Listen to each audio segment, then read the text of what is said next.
மனிதர்கள் ஆரம்பகால கற்காலம் முதல் இப்போ இந்த ஏஐ யுகம் வர பரிணாம வளர்ச்சி அடைஞ்சதுக்கு முக்கிய காரணமாக எனர்ஜி தான் பார்க்கப்படுது. ஒரு சிவிலைசேஷன் அடுத்த கட்டத்துக்கு போக எனர்ஜின்றது முக்கியமாக இருக்குது. ஆரம்ப காலத்தில் நெருப்பில் தொடங்கி இப்போ இருக்கிற நியூக்ளியர் பவர், ஃபாசில் ஃபியூல்ஸ், அதாவது நிலக்கரி, பெட்ரோல் மாதிரியான எரிபொருட்கள். அது மட்டும் இல்லாமல் இப்போ தான் ரினியூவல் எனர்ஜி மூலமாக ஆற்றல் எடுக்க தொடங்கியிருக்கும். பட் ஃபியூச்சரில் ஃபாசில் ஃபியூல்ஸ் எல்லாம் தீர்ந்து போன நிலைமையில் நம்மளால் வெறும் ரினியூவல் ரிசோர்ஸை மட்டும் நம்பி இருக்க முடியாது. இதுக்கு ஆல்டர்னேட் ரிசோர்ஸை கண்டிப்பாக நம்ம அடாப்ட் பண்ணி தான் ஆகணும். இந்த இடத்துல தான் டைசன் ஸ்பியர்னு ஒரு தியரி உள்ள வருது. டைசன் ஸ்பியர் இந்த பேரை எங்கன்னா நீங்க கேள்விப்பட்டிருப்பீங்க, இல்லைன்னா நிறைய பேருக்கு இதை பத்தி தெரிஞ்சிருக்க வாய்ப்பு இருக்கு. சரி, டைசன் ஸ்பியர்னா என்ன? சிம்பிளா சொன்னா நம்ம சூரியனை சுத்தி ஒரு மெகா ஸ்ட்ரக்சர்.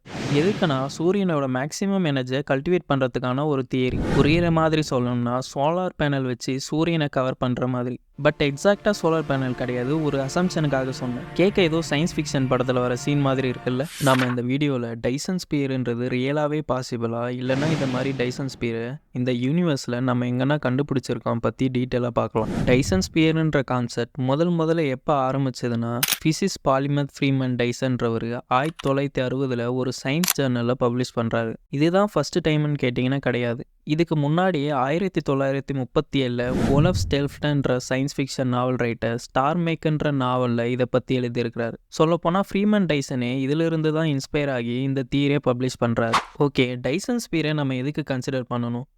ஒரே வார்த்தையில் சொல்லணும்னா எனர்ஜி. நம்ம சூரியனிலிருந்து நம்ம பூமிக்கு வருஷத்துக்கு 44 குவாட்ரில்லியன் வாட்ஸ் எனர்ஜி கிடைக்குது. பட் நம்ம சூரியனிலிருந்து வர எனர்ஜியை கம்பேர் பண்ணும்போது இது ஒன்றுமே இல்லை. சூரியனிலிருந்து சுமார் 3.8 பில்லியன் குவாட்ரில்லியன் வாட்ஸ் எனர்ஜி ஒரு செகண்டில் ரிலீஸ் ஆகுது. அதில் பூமிக்கு வெறும் 44 குவாட்ரில்லியன் வாட்ஸ் எனர்ஜி தான் ஒரு வருஷத்துக்கே நம்ம ரிசீவ் பண்ணுறோம். இதுலேயும் நம்ம என்டையர் எனர்ஜி யூஸ் பண்ணுறதில்ல. டைசன் ஸ்பியர் பில்ட் பண்ணுறதுல இருக்கக்கூடிய சிக்கல்கள் என்ன? ஆரம்பத்தில் நிறைய பேர் என்ன நினச்சாங்கன்னா டைசன் ஸ்பியர்ன்றது சூரியனை ஃபுல்லாக கவர் பண்ணுறதுன்னு. பட் அது கிட்டத்தட்ட இம்பாசிபிள்.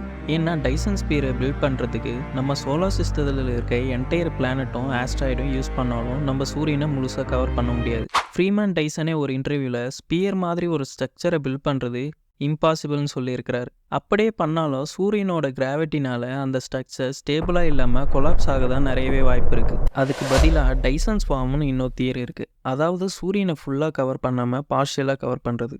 அப்படி இல்லைன்னா தனித்தனி பிளாக்காக வச்சு கவர் பண்ணுறது இன்னும் எஃபர்ட்டியாக இருக்குன்னு சொல்கிறாங்க. இது மாதிரி பண்ணுறதுனால ஈஸியாக பில்ட் பண்ணுறது மட்டும் இல்லாமல் மெயின்டைனும் ஈஸியாக பண்ண முடியும். சரி, அதெல்லாம் ஓகே. டைசன் ஸ்பியர் பில்ட் பண்ணுறதுக்கான ரிசோர்ஸ், அதாவது ரா மெட்டீரியலுக்கு என்ன பண்ணுறதுன்னு ஒரு கேள்வி வருது. சூரியன் மாதிரி ஒரு ஜெயிண்ட்டை பார்ஷியலாக கவர் பண்ணாலும் அதிகப்படியான ரா மெட்டீரியல்ஸ் தேவைப்படும். அதுக்கு தான் மெக்யூரி இருக்கே. சொல்லப்போனால் என்டையர் மெக்யூரியுமே நம்ம டிஸ்மேண்டில் பண்ணாதான் இந்த ப்ராஜெக்டை ஓரளவுக்கு கம்ப்ளீட் பண்ண முடியும். பட் இவ்வளோ பெரிய ப்ராஜெக்ட் பண்ணுறதுக்கு அட்லீஸ்ட் கார்டே ஸ்கேல் படி நம்ம டைப் 2 சிவிலைசேஷனாக எவ்வளோ ஆகியிருக்கணும்? நம்ம இப்போதைக்கு 0.7449 ஸ்டேஜில் இருக்கோம். எக்ஸாக்டாக சொல்லணும்னா நம்ம இன்னும் டைப் 1 சிவிலைசேஷனுக்கே போகலை. ஓகே, இப்போ டைசன் ஸ்பியர்ன்றது பாசிபிளே கிடையாதுன்னா அதுக்கு பதில் இப்போதைக்கு டைசன் ஸ்பியர்ன்றது பாசிபிள் கிடையாது. அதுக்கு பதிலாக டைசன் ஸ்வார்ம் மாதிரியான டெக்னாலஜியை நம்மளால் 50லிருந்து 100 வருஷத்துலேயே ப்ராஜெக்டை ஸ்டார்ட் பண்ண முடியும். 1980 டைசன் ஸ்பியர் மாதிரியான அமைப்பு நம்ம யூனிவர்ஸில் எங்கன்னா இருக்கான்னு இன்ஃப்ராரெட் அஸ்ட்ரானமிக்கல் சேட்டலைட், அதாவது IRAS சேட்டலைட் பயன்படுத்தி ஆராய்ச்சியை தொடங்குறாங்க. அதை தொடர்ந்து KIC 8462-852 நட்சத்திரத்தை டபிட்டா போய்ஜன்ற ஆஸ்ட்ராமர் கண்டுபிடிக்கிறாரு. அதில் அவர் என்ன நோட் பண்ணுறாருன்னா அந்த நட்சத்திரம் ரொம்ப ஸ்ட்ரேஞ்சாக பிஹேவ் பண்ணுறதாகவும் கிட்டத்தட்ட 22% லைட்டை ஏதோ ஒரு ஆப்ஜெக்ட் பிளாக் பண்ணுறதா கண்டுபிடிக்கிறாரு. இனிஷியலாக அது ஒரு பார்ஷியல் டைசன் ஸ்பியராக இருக்கலாம்னு நினச்சாங்க. பட் லேட்டராக தான் அது டஸ்ட் க்ளவுட்னால அதோட லைட் தடைப்படுறதா கண்டுபிடிச்சாங்க. சரி, அப்படி டைசன் ஸ்பியர் கண்டுபிடிக்கிறதுல இருக்கக்கூடிய சிக்கல்கள் என்ன? ஸ்பேஸில் நம்ம ஒரு விஷயத்த பார்க்கணுன்னா அதிலிருந்து ஒன்று லைட் எமிட் ஆகணும், அப்படி இல்லைன்னா லைட்டை ரிஃப்ளெக்ட் பண்ணும். ஆனால் இந்த கேஸில் ஒரு நட்சத்திரத்தை சுற்றி இந்த மாதிரி ஒரு ஸ்ட்ரக்சரை பில்ட் பண்ணுறதுனால லைட்டு தடைப்படும். இங்கே தான் second law of thermodynamics apply ஆகுது. அவுட்டர் ஸ்பேஸ் கூலாக இருக்கும் போது டைசன் ஸ்பியருக்குள்ளேருந்து வர ஹீட் கோல்டர் ரீஜனுக்கு ட்ரான்ஸ்ஃபர் ஆகும். இதை இன்ஃப்ராரெட் கேமரா மூலமாக நம்மளால் கேப்சர் பண்ண முடியும். பட் இதுலேயும் நிறைய பிரச்சனைகள் இருக்குது. லைக் நேச்சுரலாகவே நட்சத்திரத்தை சுற்றி டஸ்ட் க்ளவுட் இருக்க வாய்ப்பு இருக்குது.